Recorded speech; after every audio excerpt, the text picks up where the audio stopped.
Alright, so I'm Geoff Sweeny, and I'll be telling a story about my time in Italy.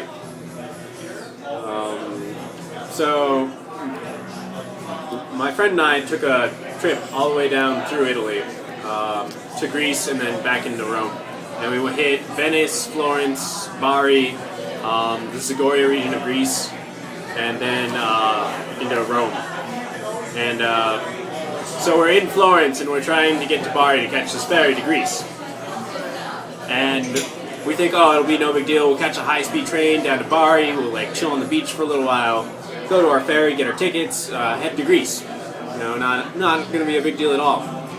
We go to the train station at Florence, and we don't speak like any Italian. But we go to the guy, and the guy's like, 40 euros to get on this high-speed train. We're like, oh, we don't have that much money, we're poor. And we're traveling on this Eurorail pass.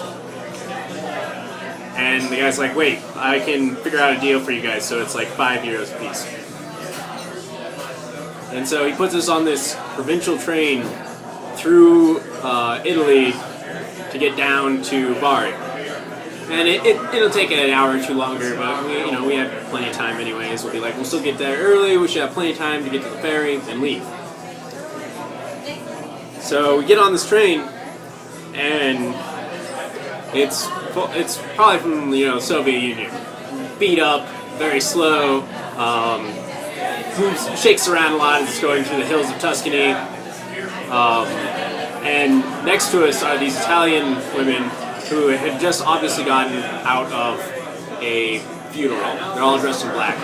And one of them is very old, and she's having a hard time breathing, and is obviously very frail, is kind of coming in and out of consciousness. I'm starting to worry. I'm like, do we need to do CPR? Do we need to stop the train? What do we do out in the middle of these hills? Luckily, she's okay the entire time, but still terrifying.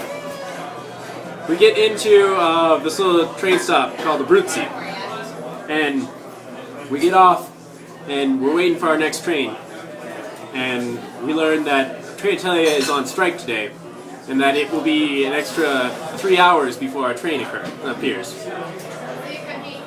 And we're like, oh no.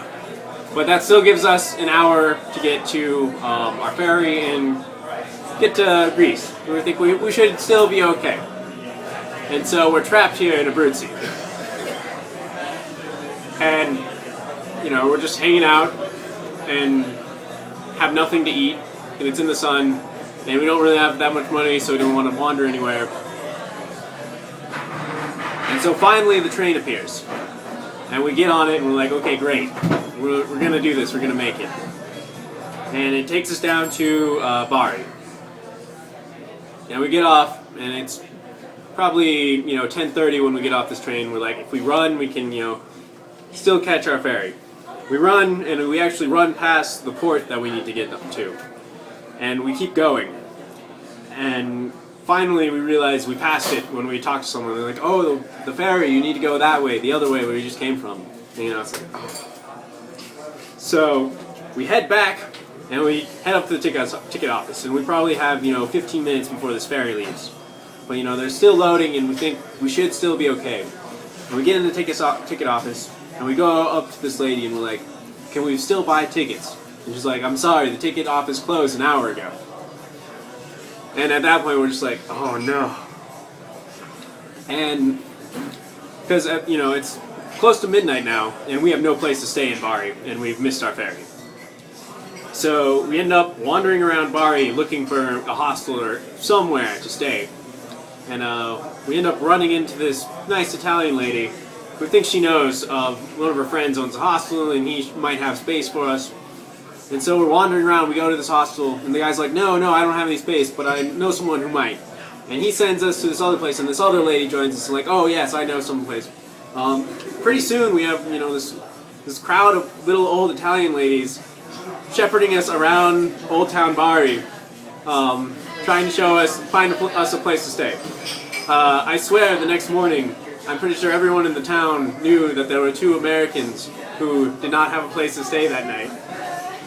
Because we're walking around, and we ran into these old ladies talking to people, and they'd be like, "Oh, hi, And we're like, okay. But at the end, we did finally find a place to stay. The next day, we caught the ferry out and had a lovely ride across the Mediterranean to Greece.